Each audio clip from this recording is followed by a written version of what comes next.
Well, for those of you who have not yet visited the Philippines, perhaps you're kind of on the fence and just not really sure, is it a good move? Should you even go check it out? What I want to do today is give you a couple of good reasons for why you may want to really give some serious thought. And I'm talking serious thought that could be life-changing for you when it comes to considering retiring in the Philippines. And even if you're younger, say in your mid-30s, why you may want to consider maybe being a digital nomad here as an option to living in, say, the United States, Canada, Europe, whatever. Now, the first point that I'll bring up is the cost of living. I spoke about this in more detail on another video, so I'll give you a link there in the description and the comments so that you can check that out in more detail. But you're looking at a cost of living savings roughly at least 40% to what you're paying currently in the West. Like, let's just take a look at some of the big items, like for instance, your lodging, wherever it is you're living. Chances are, if you're anywhere in the United States, even in the Midwest, you're paying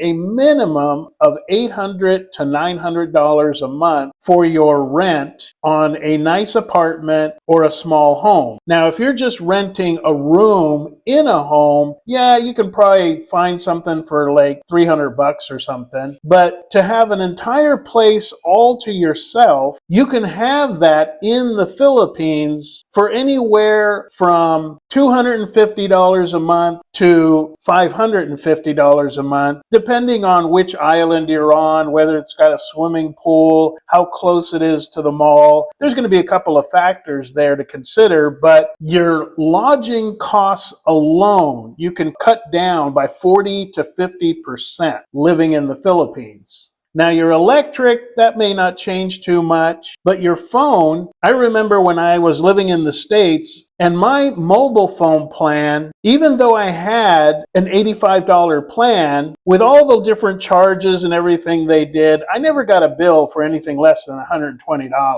In the Philippines, you can have a phone plan that is prepaid, which includes voice call, text, and internet for about $20 or less per month. $20. That's it. No contract, no nothing. Now, if you do want to sign up for a postpaid plan in the Philippines for same thing, calling, texting, internet, I'm currently paying about $15 a month. So that's about a good 65% or more savings just on my phone bill. Another way you save money is that in the Philippines, you don't need a vehicle. If you're in a major city like Cebu, Dumaguete, you can get around on anything from a tricycle, a jeepney, a bus, a taxi. There's Grab in certain cities, not all. But when I was living in Cebu full time, taking Grab car all over the town for the entire month, my bill was usually about $70 to $75 for transportation for the whole month.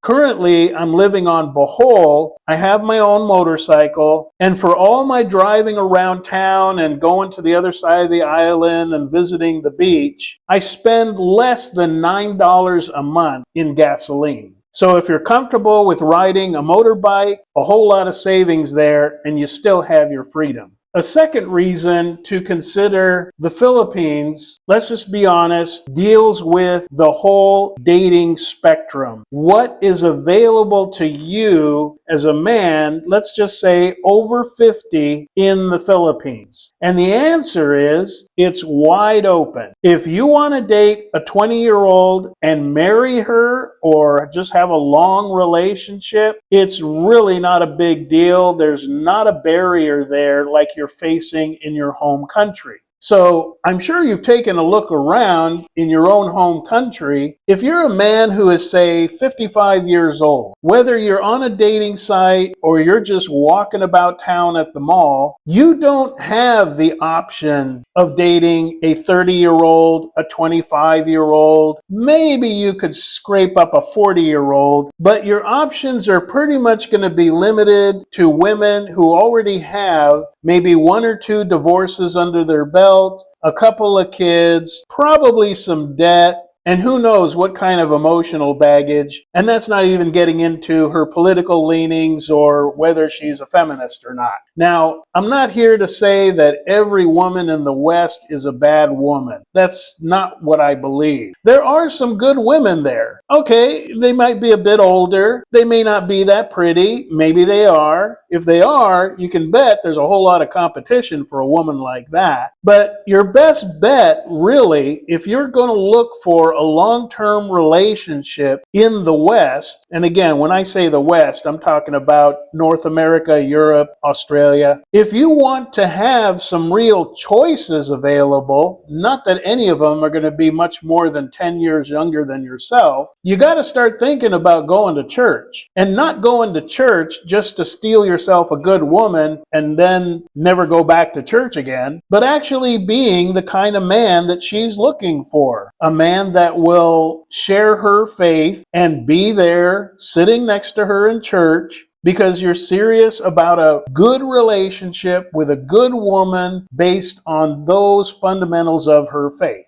Now, if that does not appeal to you, again, you may want to consider coming to the Philippines, where you kind of get the best of both worlds. In the Philippines, most Filipinas consider themselves Catholic, although there's a bit of debate between how Catholic they are in their beliefs and how Catholic they are in their practice. We won't get into that whole discussion here. But suffice it to say, they were raised, many of them, with old school values, being a good wife, homekeeper, a good mother. Those are values that they still hold to traditionally as a society. The society here holds those sort of traditional values in high esteem. Unlike the West, where a homemaker is really looked down upon by the majority of society. Let's just face it. And if you're not looking for a serious relationship because you're just not interested in marriage anymore, again, your dating social calendar in the Philippines, there's no reason why you should be sitting home on a Tuesday or Friday or Saturday night. You could literally just stay off the dating sites like I've always recommended. Just go into town, you see somebody you want to go out with, walk up to them, start a conversation, get their number, and even right then and there, just say, hey, it could be 2 in the afternoon, just say, hey, you want to go grab some coffee? I'm going to grab coffee right now. You want to go with me? It's my treat. And just start with that. I mean, it's literally that simple. It's not the toxic situation that you're accustomed to in the West. The third and final reason why you may want to go to the Philippines for retirement, and again, there are other reasons I could go into, but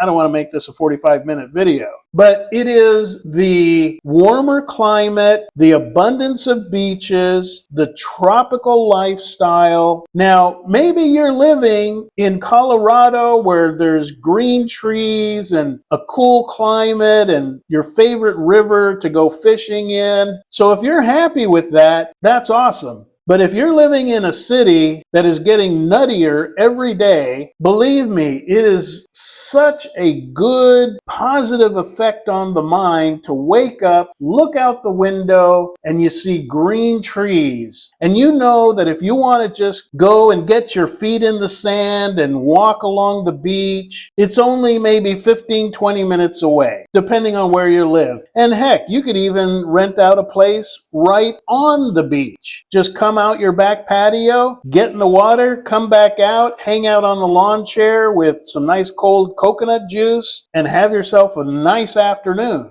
So between the cost of living being lower in the Philippines to what you're paying now, the abundance when it comes to the dating opportunities here, and the relaxing tropical lifestyle, that's kind of hard to beat. Now, I will say the Philippines is not for everybody. You're going to have to make some adjustments. It's a little humid here. Me, I got used to it my first 3 months and I've been fine with it ever since. I'll even go walking around middle of the day in town. You may not have the same infrastructure. You may not have your favorite foods or your favorite restaurants, but what you will have is a much easier, laid-back lifestyle. And to me, that's a winning combination.